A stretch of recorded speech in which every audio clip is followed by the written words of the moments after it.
Hello and welcome to today's lecture. We will begin momentarily. We're going to wait about another minute just to give people a chance to log on to Zoom. And we hope you enjoyed today's talk. Thank you for joining us.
Good afternoon or evening, wherever you are.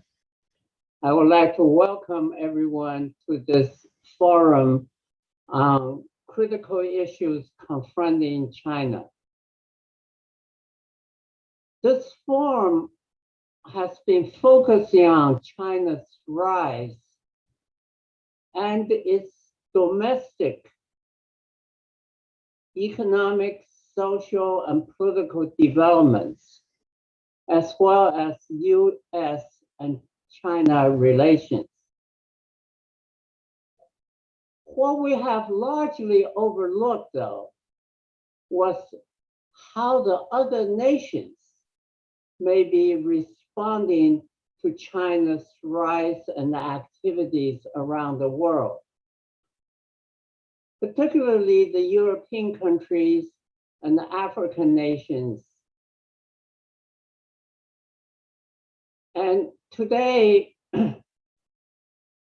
we are very pleased and honored to have a European expert on contemporary China to give us some insight on the reactions of various nations to the rise in China and its economic pressure and activities. He's Luke Patey. Luke is the senior researcher at the Danish Institute of International Relations Studies, but also Oxford University recruited him to be the lead senior research fellow at the Oxford Institute for Energy Studies.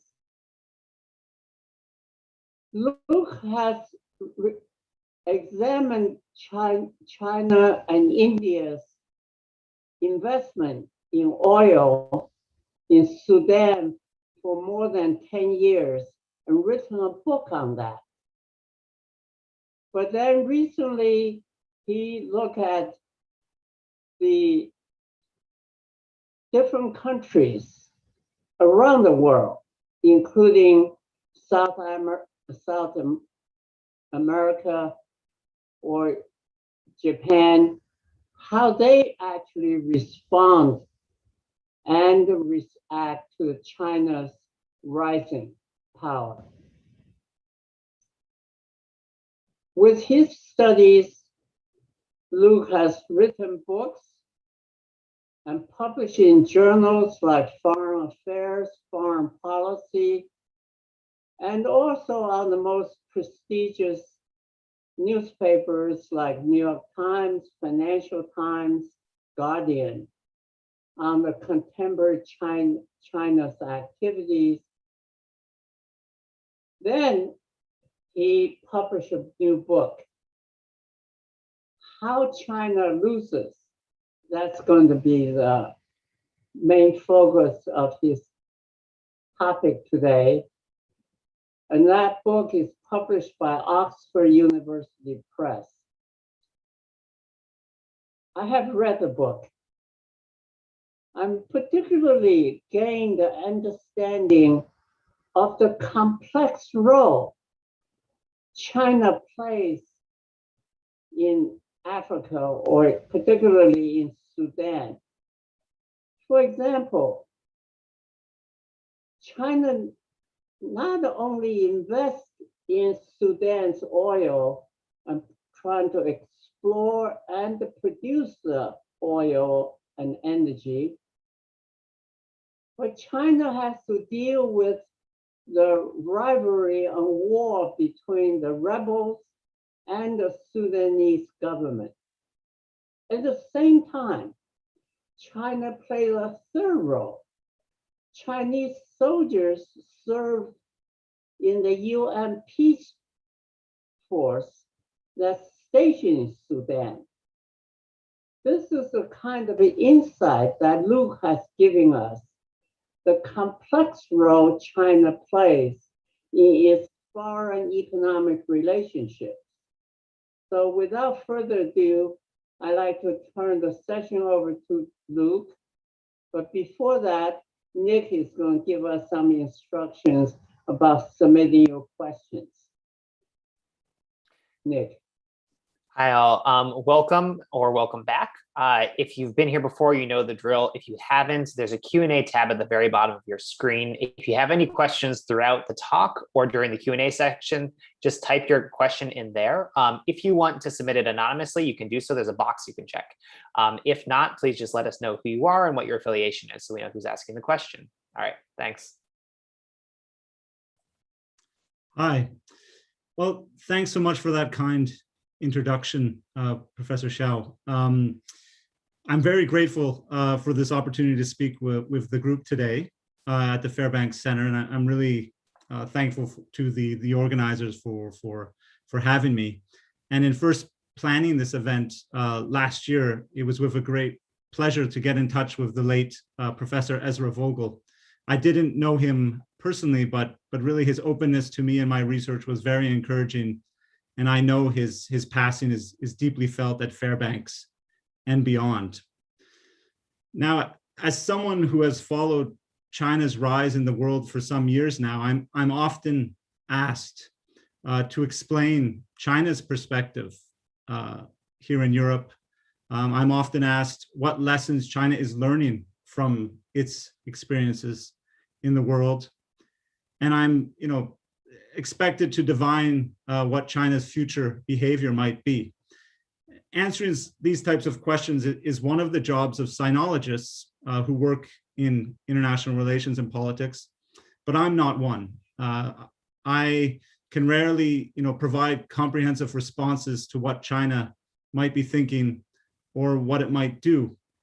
Rather, for myself, and I think a growing number of researchers across various fields, we did not go out seeking China. Rather, China came seeking us because China's global presence has expanded so rapidly and so strongly in recent decades that it's important to all fields of studies. And my first encounter with China was in the form of Chinese national oil companies in Africa, where I studied their impact on Sudan and later South Sudan, as Professor Xiao mentioned. And understanding the interests and aims of Chinese actors is, of course, highly important. But my main focus is really on the perspectives of the rest of the world towards China, what lessons other countries are learning about engaging China, and where these relations might be headed in the future. And this is the perspective I take in this book. It's not particularly to understand what China wants, but more so what the world wants from China. So I hope this presentation and our discussion, particularly afterwards, can help to bridge some of these perspectives going forward. So what I want to do in the next 40 minutes or so is, first of all, discuss some of the motivations of my work, of this book in particular. I hope my slides are now visible. And then I want to go over basically three questions about China's rise that I think deserve rethinking when we look at its various roles around the world. And finally, some conclusions of my work. Sorry about that. So,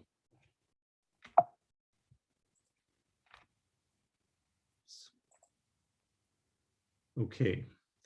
So really the premise of my book is that we live in a world where it is not only the United States and China that matter. I know this might be a hard reality for many Americans and Chinese to stomach. Both Americans and Chinese have a sense of exceptionalism and in their worldviews and thinking. Even in foreign capitals, China and the US, as big powers, are often seen as dictating everyone's future. Of late, a bombardment of media stories and opinion pieces and research on the US-China rivalry has really overtaken, I think, a lot of the debate around the world of what's to come for the global economy and for global affairs.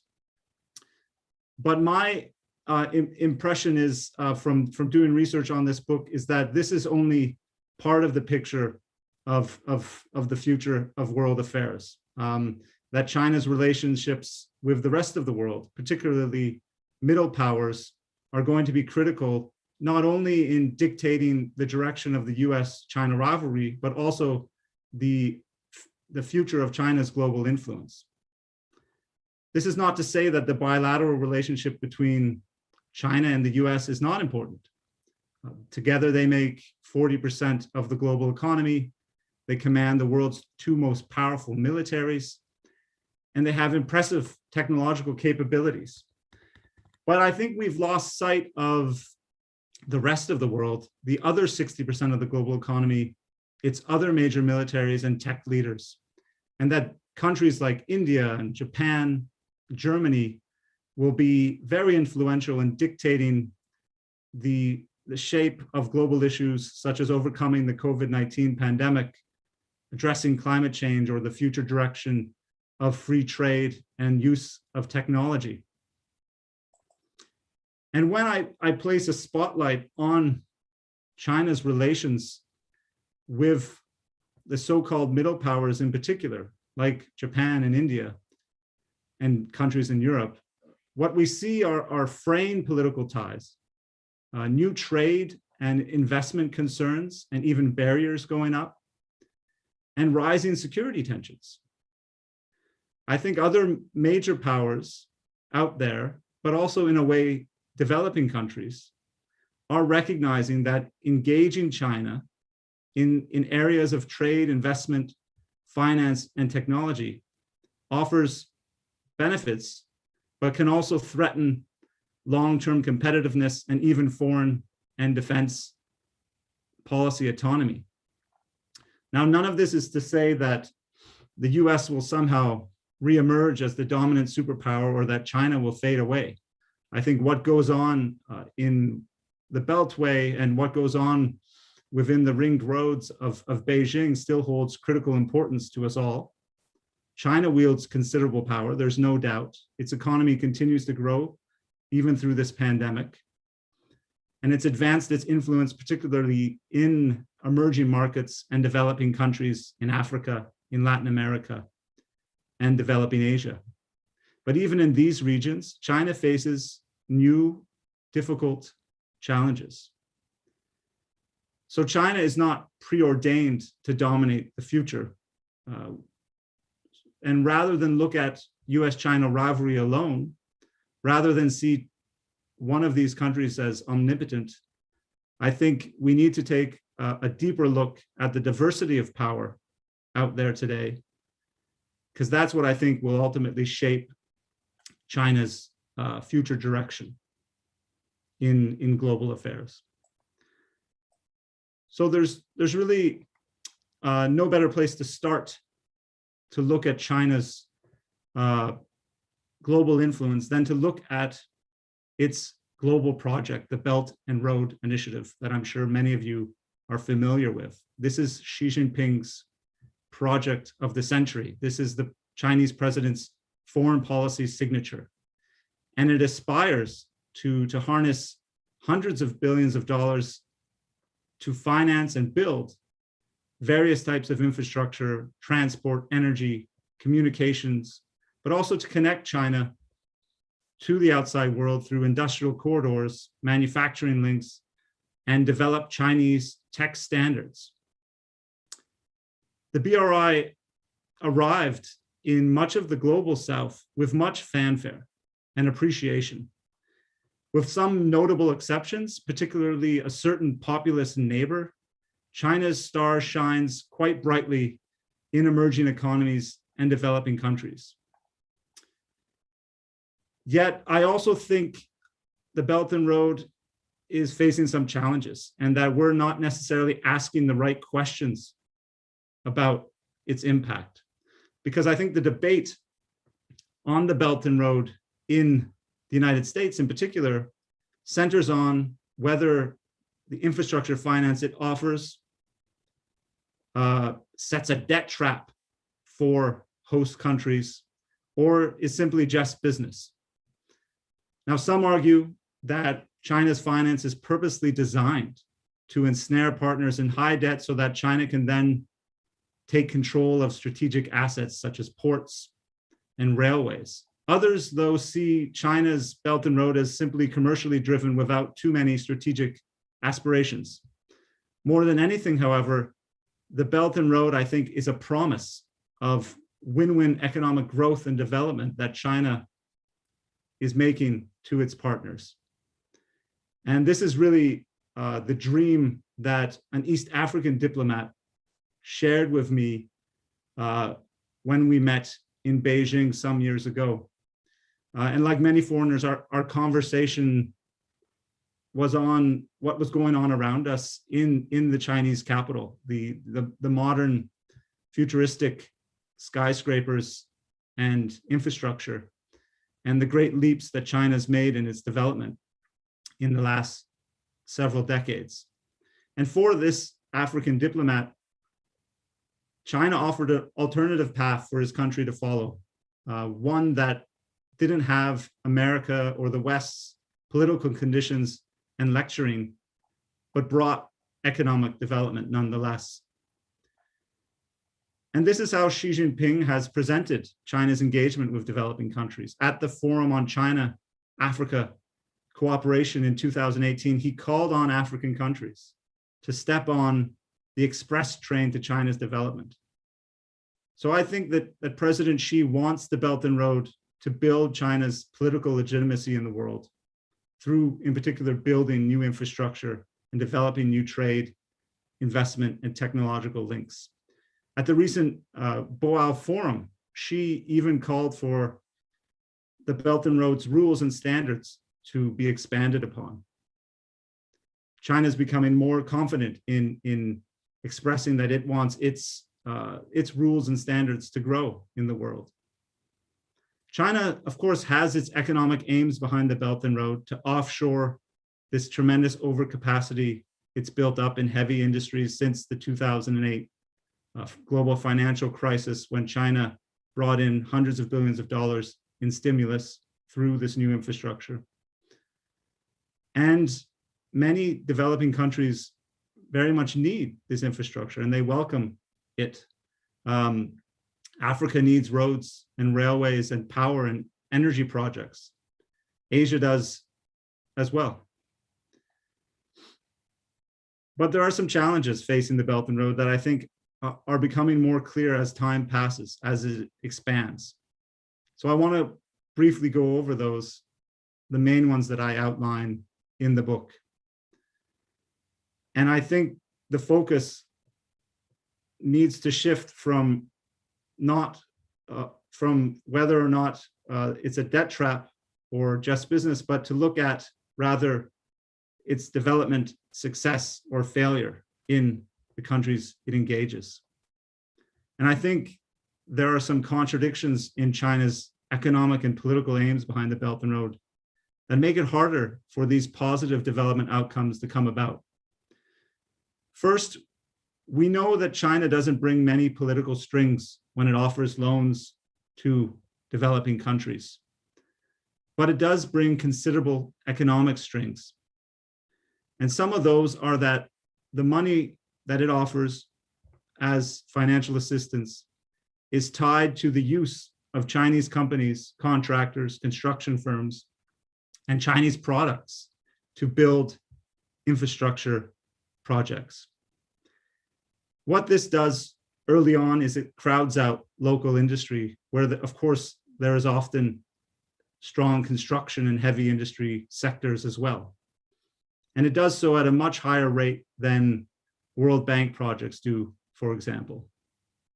Second, and I think more importantly, although Africa and other developing regions desperately need infrastructure, not any infrastructure will do. There is the necessity for infrastructure projects such as railways to generate new economic productive activity. And countries that have low borrowing capacities, that invest in infrastructure that doesn't generate new trade, new domestic investment, and other economic spin-offs, will find themselves facing new debt challenges. And we're starting to see this recently as some projects, such as railways in East Africa, struggle to pay for the debt that their countries have taken on. And China knows this well. Much of China's infrastructure, as impressive as it is, has failed to generate new economic productive activity, according to some studies. Thirdly, I think what's missing from the Belt and Road Initiative is this massive offshoring of low-cost Chinese manufacturing jobs overseas. This was the idea of several prominent scholars that thought that millions of jobs would leave China as costs rose and would head to various developing regions and spur on new development. That is taking place in some places, particularly in some Southeast Asian countries, but it's not universal. And Africa in particular is not receiving all too many large numbers of manufacturing jobs. We hear quite consistently about Ethiopia as a positive case of manufacturing development linked up with China's engagement. But Africa is much larger than Ethiopia, and we're not seeing this broad level of manufacturing going out of China. Many companies in China are automating, and as I said, many of them are heading towards Vietnam, Cambodia, Bangladesh, and other locations closer to home. So translating the promise of the Belt and Road into development success is hard. And I think this is going to bring China into troubles the further it moves along if it doesn't adapt. And I'm not alone, I think, in this thinking. Chinese economists, Zhang Weiying and Shen Hong, have argued that China at the moment is selling the wrong model through the BRI. It's not selling the true model that China developed under. It's overselling the role of state-owned enterprises and central planning in China's own development, and underselling the role of the private sector, the role of entrepreneurs, foreign trade, and foreign investment in helping China develop. So we will need to see if the Belt and Road can adapt moving forward. Currently, however, we see sharp drops in some of the official finance that China is offering through the Belt and Road. Now, the Belt and Road could come back as a digital health expansion, but I think this first act with its strong infrastructure thrust is coming to an end. And I think that the East African diplomat I met in Beijing will need to realize his country's ambitions through diverse engagement with China, with the US, with Europe and India and others, and that Africa has the potential to develop its own models for development. The second subject I want to talk to you about this afternoon is China's relationship with Europe. And China's had really dramatic growth in trade and investment with Europe in recent decades. But of late, particularly in the last 5 or 6 years, questions have risen that China is gaining new political influence in Europe through this economic engagement. And on your screens, you see a picture of Danish police not too far from where I'm sitting today, ripping a Tibetan flag out of a Danish demonstrator's hands during the visit of Hu Jintao here to Copenhagen in 2012, the former Chinese president. And he signed a number of big business deals, witnessed those deals during his visit. But in the years to follow, political controversy arose when it was discovered that police had done this act, ripping the flag out of the one demonstrator's hands, but also blocking demonstrators around the city that day in order for Hu Jintao's motorcade not to see them, in order for the Chinese delegation to save face. And that this had actually taken place during quite a number of visits from China to Denmark over the last couple decades. Now, dutiful journalism and parliamentary oversight in Denmark reacted to this event, and the government commission is still unpacking what happened and who is responsible. But it really brings the focus on this values versus interests debate that takes place on China in the US, but also here in Europe. And that seems to dominate discussions on whether, for instance, the European Commission is selling away sort of its concerns with human rights abuses in Xinjiang region for trade and investment possibilities with China. But despite the importance of this debate, in the book, I unpack another one, and that's the economic side of the equation, which I think also deserves exploration. And that the fact that China has risen as an economic competitor for the European Union will really shape its relationship with Europe dramatically going forward. So China became an economic competitor to Europe because of, I think, 2 changes in the relations and one consistency. First, over the last decade, there's been an influx of Chinese foreign investment into the European Union. Between 2000 and 2017, Chinese investment in the EU surpassed European investment going to China, with 2016 marking this high point of 35 billion investment from China coming here to the EU. Now, Chinese investments aren't very much like American investments in the EU. They are predominantly focused on acquisitions. Only 5% of Chinese investments between 2010 and 2019 were actually classified as greenfield investments, developing new factories, service centers, and other activities that tend to build more jobs and growth.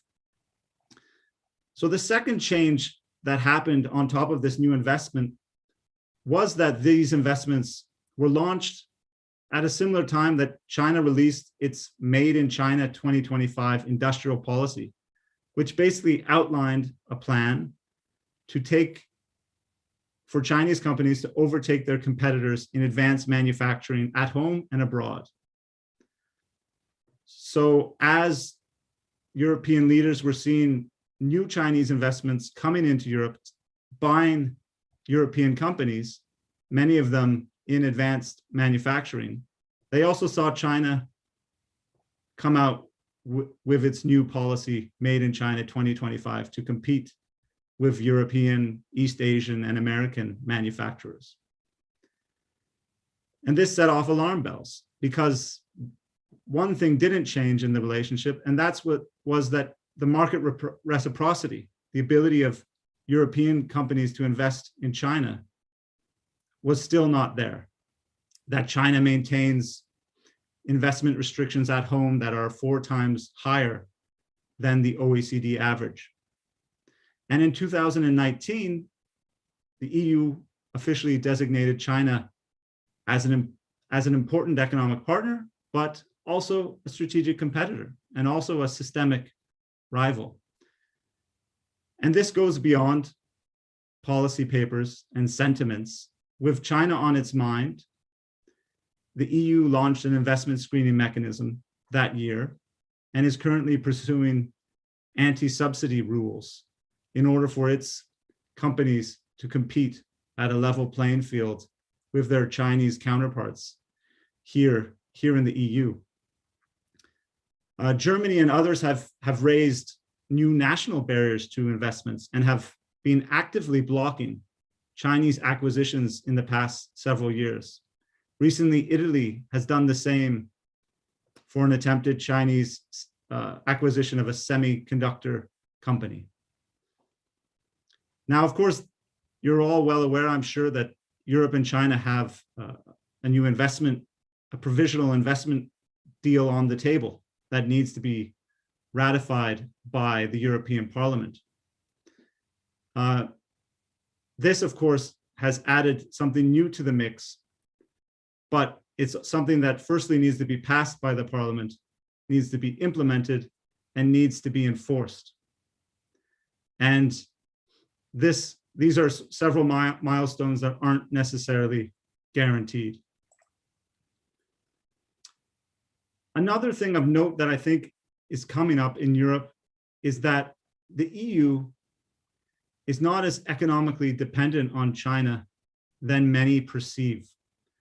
And this, I think, offers new strategic room for the EU to have not necessarily confrontational policies towards China, but more defensive policies, such as the new investment screening and national investment barriers.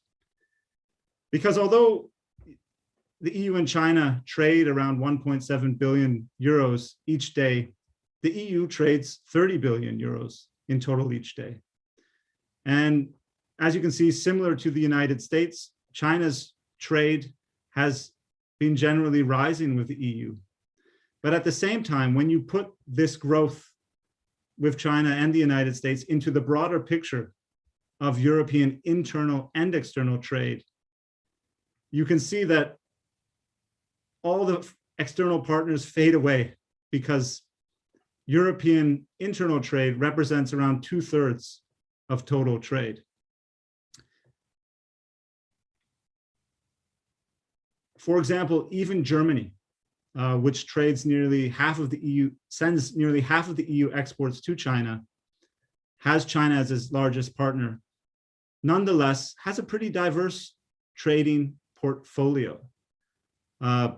China represents around 8% of German trade, but the US is right behind it with 7%. So is the Netherlands, so is France, Poland, Italy, and other partners, very close by to the levels that China trades with Germany. And this makes for quite a diverse group, not a dependency on China that I think is often argued and in the media. But I think what has made the difference is that corporate interests, particular corporate interests in Germany, still have higher sales dependencies on China. So this includes companies like Volkswagen and others in the automobile industry and machinery industry in particular, that have an average around 15% of their sales revenues coming from China.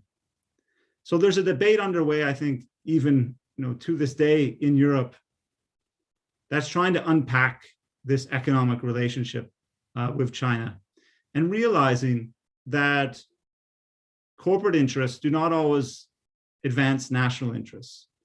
That even the German, Federation of German Industries estimates that 2% of jobs are generated from trade with China. That the EU is seeing its global manufacturing, its share of global manufacturing steadily decline, and that even large European companies are starting to see strong Chinese competition, both in China, but also in third markets. The most striking example is the rise of Huawei here, undercutting the market share of Nordic telecommunications companies, Ericsson and Nokia. And in the future, we see Chinese electric vehicle makers and automobile companies like Geely and BYD and others possibly competing with the large German firms like Volkswagen. So some may see China driving a wedge between the US and the EU, but I think there's still quite a way for this new investment deal between China and the EU to be passed, and that there's still considerable disillusionment with China nonetheless. And this includes the European Commission still pushing for WTO reform, but also Central and Eastern European countries that had once and continue to have this group with China called 17+1 group, that in the recent meeting with Xi Jinping, the EU members of the group, not all of them sent their heads of states to participate. And Lithuania has indicated that it would be leaving the group altogether. That these countries in Central and Eastern Europe, many of them haven't seen strong trade and investment grow with China since making this group. And that they're not interested in loans, but interested in opportunities in the Chinese marketplace and Chinese companies coming to their countries to invest. And that hasn't been panning out as they hoped. So Europe is still very much focused on this interest versus values debate, but at the same time, we're starting to see growing discussions and realizations of how China's relations with China actually improve welfare back in Europe and don't improve welfare back in Europe, and are creating long-term, present day, but also long-term competitiveness. And this is creating a more defensive Europe towards China. Finally, I want to go to Asia and look at how China's larger partners are adapting to its rise. And one question that's often risen is whether whether the United States is building an Asian NATO to contain China's rise. This is often suggested by Chinese Foreign Minister Wang Yi, among others, particularly when talking about this defense grouping, the Quadrilateral Security Dialogue, the Quad, between the United States, Japan, India, and Australia. Yet I think this doesn't capture the picture, the entire picture. The story of Shinzo Abe, the longest serving prime minister in Japanese history, who recently had stepped down, exemplifies, I think, the reaction of many of China's large Asian neighbors to its rise. Of course, Japan has a long-standing rivalry with China, a torn history with China, and current geopolitical tensions over islands in the East China Sea. And already back in 2007, Prime Minister Abe went to New Delhi, visited India, seeking closer economic, political, and defense ties with China on his mind.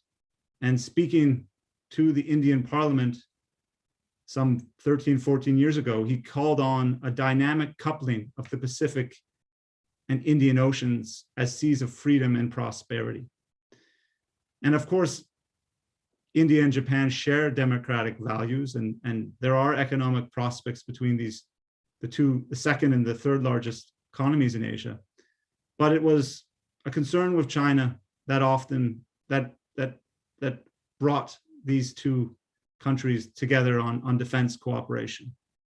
This took place long before President Trump came into office, long before I think the US was switched on to this idea of the Indo-Pacific, that it was an Asian-led pushback on China, not necessarily an American one.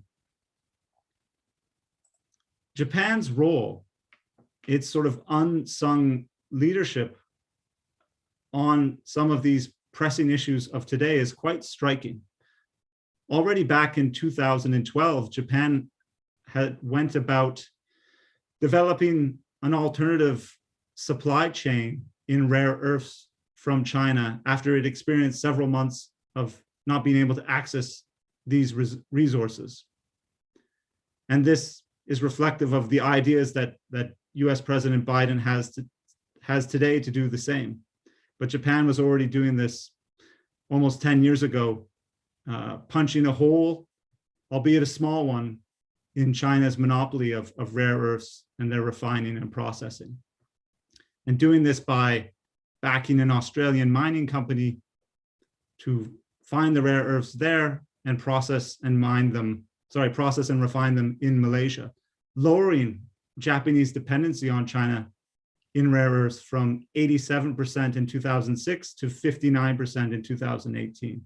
Japan was also critical to the revitalization of the Trans-Pacific Partnership. It kept the trade agreement alive when President Trump left it and rallied the 11 members and signed it in 2018. And of course, Japan under Abe continued to pursue defense cooperation with India.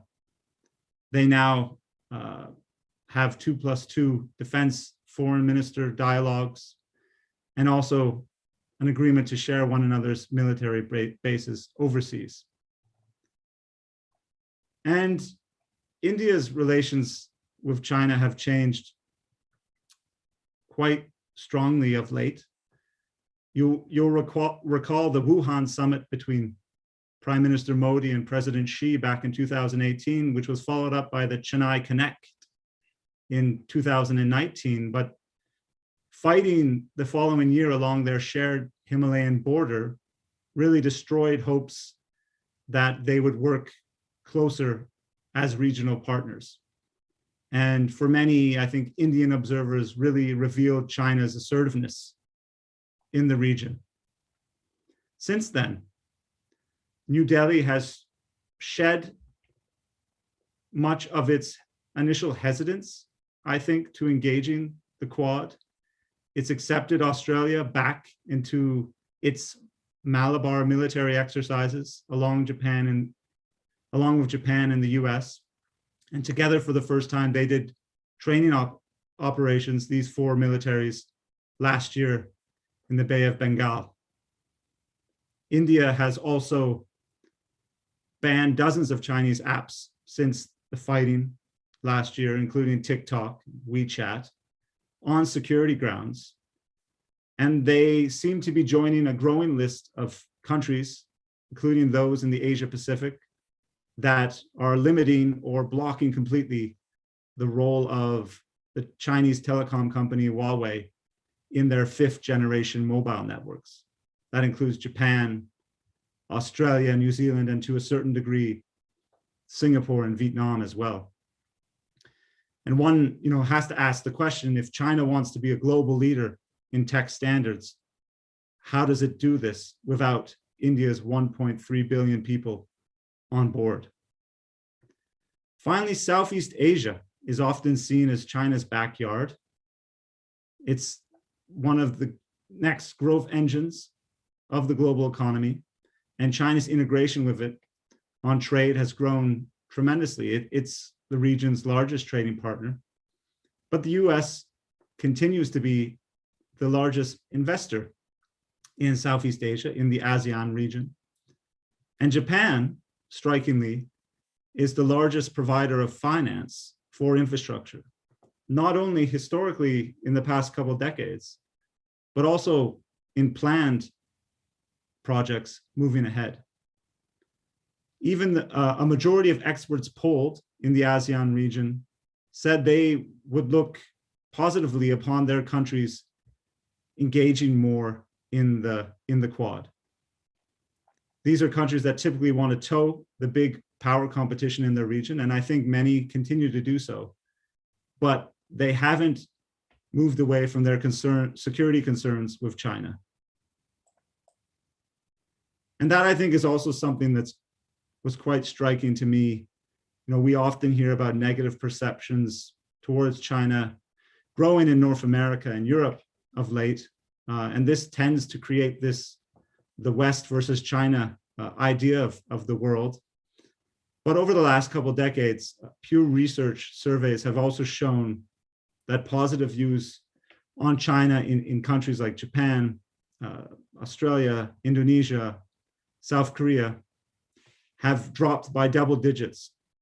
And these are China's neighbors. These are some of the countries that know it best. They've long welcomed its growing prosperity because they've shared in it. But they've grown increasingly suspicious of Chinese investments and of China's military might, in particular through the South China Sea militarization. So Beijing may see these changes in Europe as orchestrated from Washington, but I think that these responses are coming more so from the region than China's leaders might care to admit.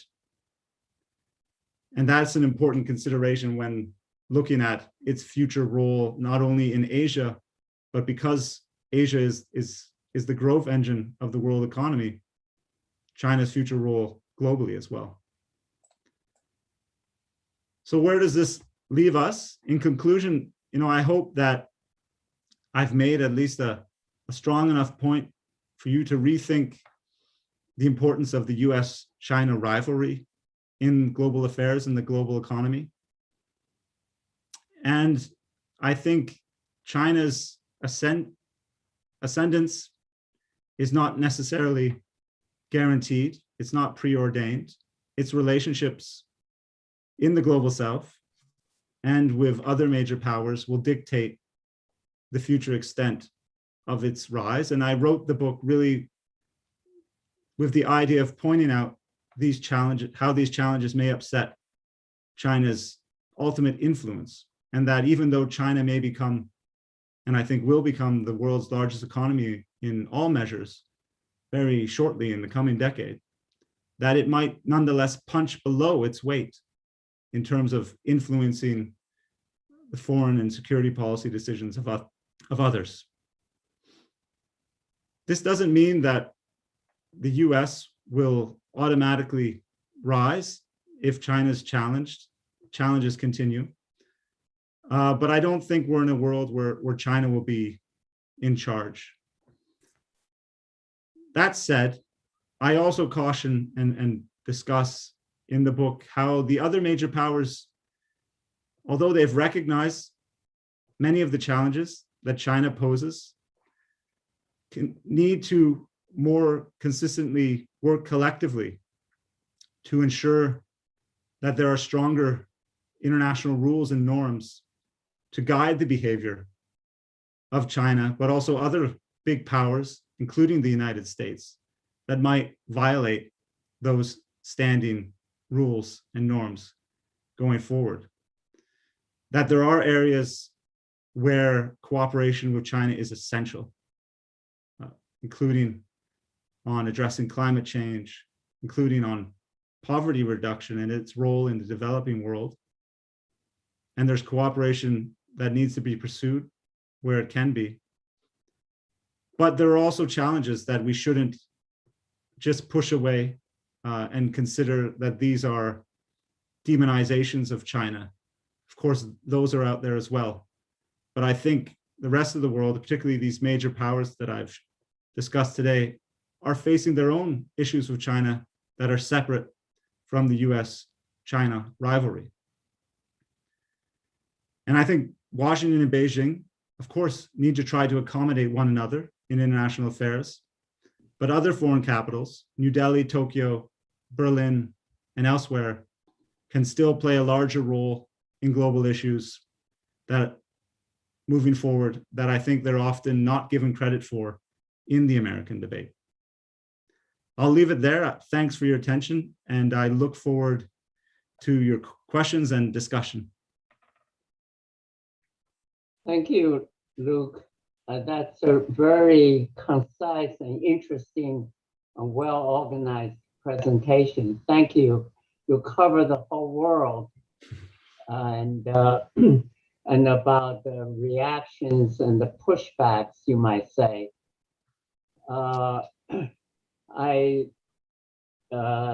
noticed my colleague, the co-leader of this forum, Bill Overhaul, has unmuted himself. So maybe he wants to ask the first question. I'll pass for now. Thank you very much. Oh, okay. Thanks for a good, very good presentation, Luke. Let me, before I turn to the questions, you have quite a few questions posed already. I would like to start with my question. You gave an excellent presentation about China's economic actions and also foreign policy. And now the countries are really, I will call, awakening to what's going on and the pausing. And also maybe there's some pushback, okay? But my question is, do you think in Europe there could be a unity of action? Because you point out some facts that Germany have particular interest, and then let's say Norway and other countries may have different interests. Could EU act in unity to push back China? It's a great question. It's a difficult one, of course, too. And I think the answer is that unity in European EU foreign policy decision-making has always been ideal, has always been an ideal goal, but it's not a very realistic one on many issues, including China. But that being said, we have seen some particularly defensive policies pass the EU, and that EU countries are working quite collectively on them, including the investment screening, including many new national barriers to outside investment, including today more news about potential new anti-subsidies legislation that might cut off more Chinese investment from within the EU. And I think, this points to the possibility, already the realization that some of China's avenues to increase its technological capabilities through acquisition have been cut off. China, of course, still attracts great foreign investment. It still has its own domestic innovation, but we now have to look at the fact that the EU has pretty much joined the US and Japan in being very cautious about Chinese investment in advanced manufacturing and high technological industries. So I think there, on the economic side, on the defensive side, the EU is, in a sense, acting as one. The question of whether it can act more offensive, not necessarily confronting China, but advancing its own interests proactively in the world, is a more difficult one for the EU. We've seen several large countries, including Germany, France, the Netherlands, pass new policies on the Indo-Pacific and engage in a broader Asia in trade and investment, but in also defense and security issues. And the EU has passed its own strategy. Now, what we now need to see is whether that actually moves forward in actuality. And that's something I think we should watch and see. The EU has recently announced a new cooperation with India on infrastructure. globally. But it also had announced one with Japan just a couple years ago that didn't seem to go anywhere. So there is that challenge for the EU to work collectively. Part of the issue will be whether it can settle these debates internally, whether it can solve its issue with some countries, including Hungary, that have been blocking some of its policies on human rights and recently an extradition policy change. So that's definitely there undermining the collective force of the EU, but I think the EU can still do much in smaller groups. Okay, thank you. That's a very full explanation. Let me go to the questions asked by the audience. I will start with a question by Yang Gaofu. He or she is quoting the former Deputy Assistant Secretary of Defense, stating that interest, I'm quoting the question, interest, not values, should guide American-China strategy. In your talk, you discussed in Denmark about the values, how that drives the conflict and tension between Denmark and China.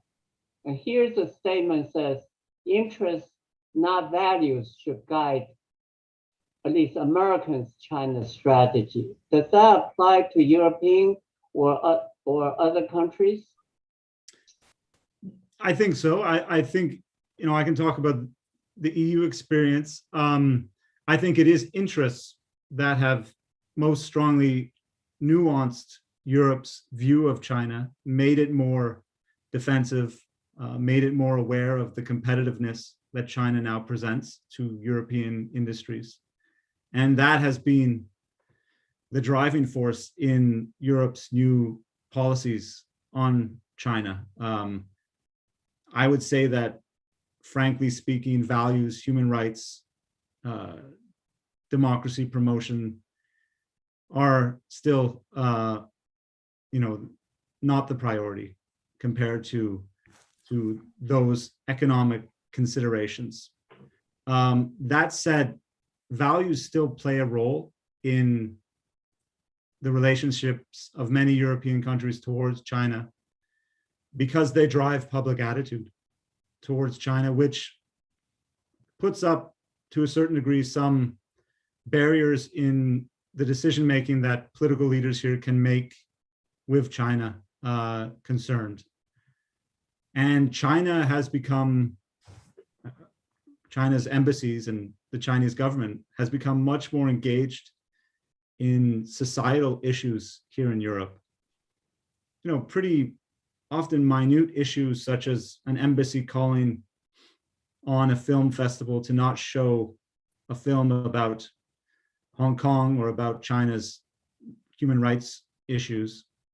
But nonetheless, events that are making news here and changing perceptions of China, that it's no longer simply an economic partner to Europe, but that it also can play a role in disturbing freedom of speech and democratic processes here in Europe. And the Danish case that is still ongoing, where Danish police either blocked or rerouted Chinese visiting officials away from demonstrations, has really, I think, struck a chord with the public here of what its government has been willing to do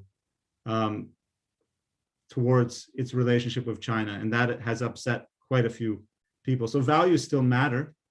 Of course, Xinjiang still matters to many Europeans, but at the same time, I think at the policy level, it's that competitiveness. It's those hard interests that are more on the decision makers' minds. Thank you.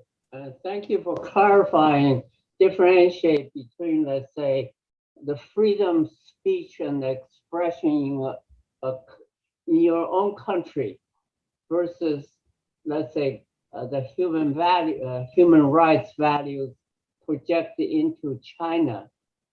And they are different when Chinese actions interfere with other countries' domestic actions. Here's a question about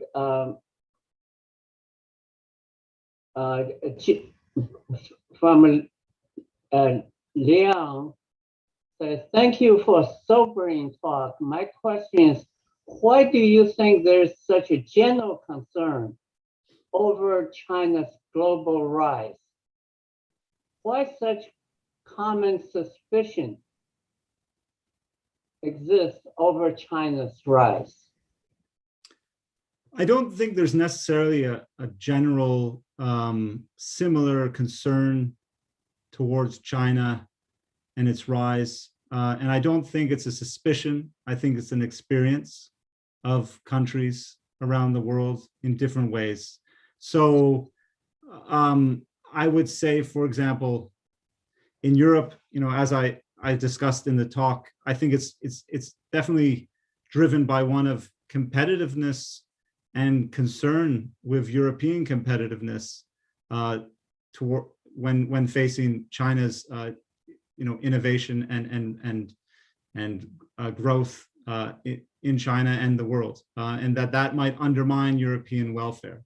So I think that's where the concern is for many European leaders and European corporate executives and managers. Whereas, of course, the US, I won't go in depth. I think you've had many talks on this in this forum, but the US, sees a more of a challenge. Its challenge as a global leadership under threat, sees a more of a security challenge to its global operations. And, in India and in different parts of Asia, there is also that fear, that territorial fear of China's military might that isn't expressed very often here in Europe, but of course, India and China's neighbors, such as Vietnam and others in Southeast Asia, certainly have experienced that through China's military activities in the South China Sea. For the global South, a fair deal of the world's population, as I hope I indicated, they look much more positively towards China. A recent Afrobarometer poll, so a poll of 18 African countries, pointed to China as the most positive external influencer in their countries, narrowly beating the United States. But the US development model, US political model, was still pointed to by those Africans polled as the model they would most like to emulate, over China, but also over European countries and even African examples.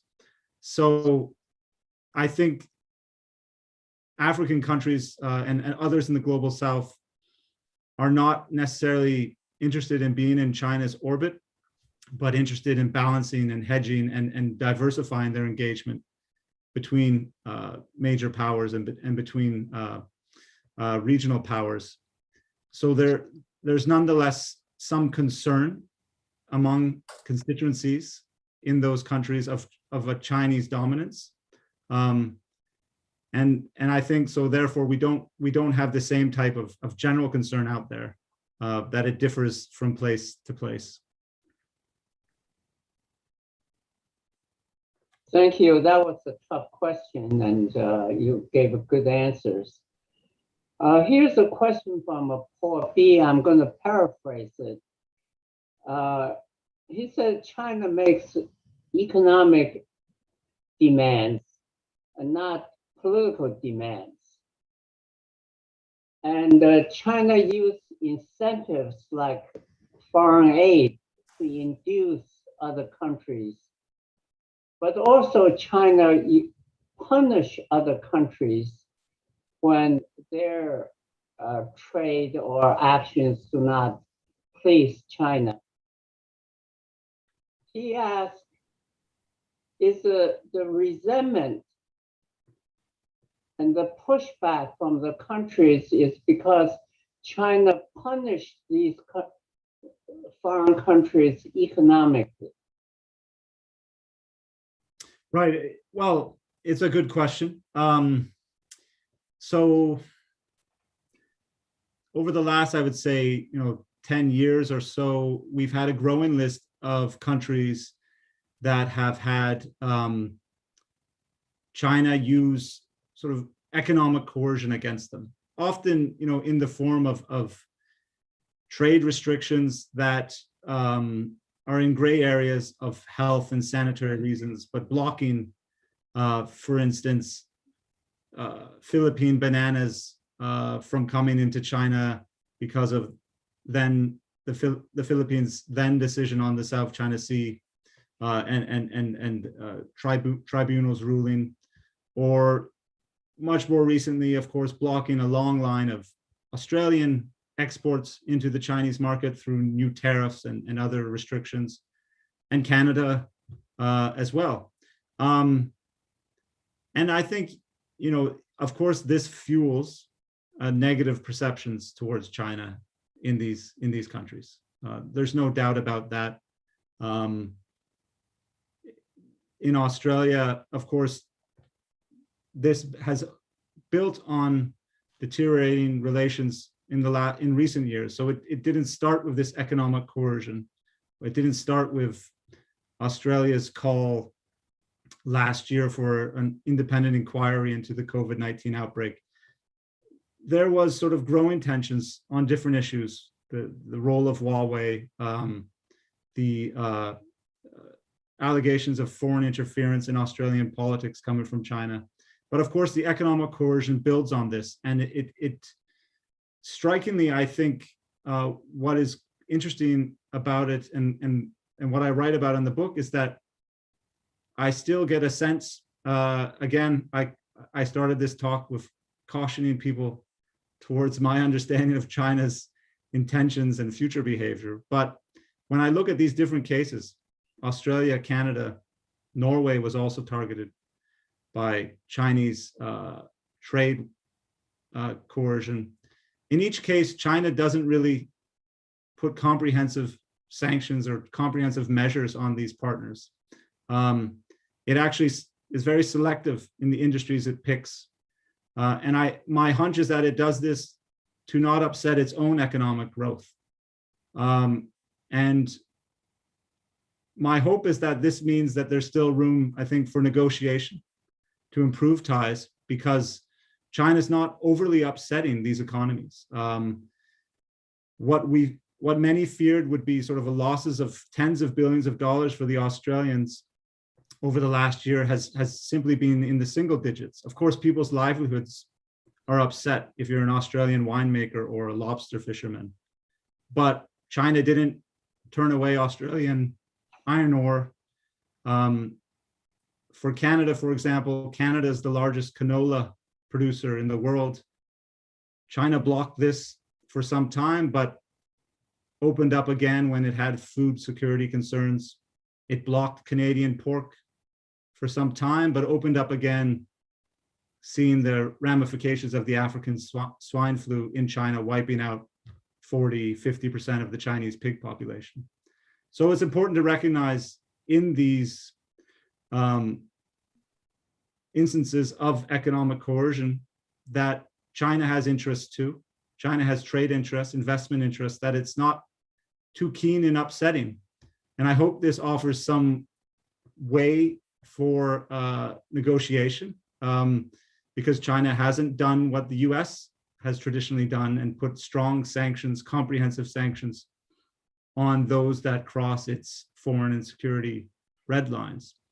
But it has upset views of China in these countries, and it might, even when the trade measures are released, these views don't necessarily go away at the same speed. Yes. Here's a question. It's a comment, and you may want to take note from an anonymous person. He or she said, I was struck by the graph you showed of the EU, China, and US trade relative to the intra-EU trade. He's asking, is this a fair comparison? You're comparing the trade internally with external trade. And if you compare the Chinese and US domestic trade with this external trade, what kind of picture will you get then?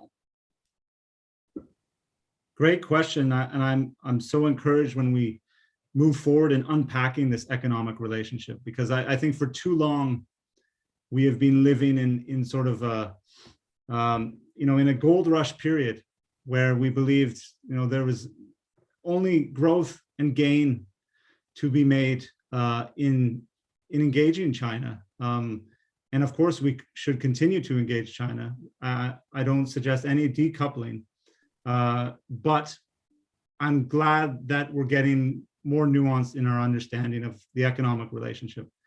And that question helps us because I think China's own dependency on external trade has been dropping in recent years.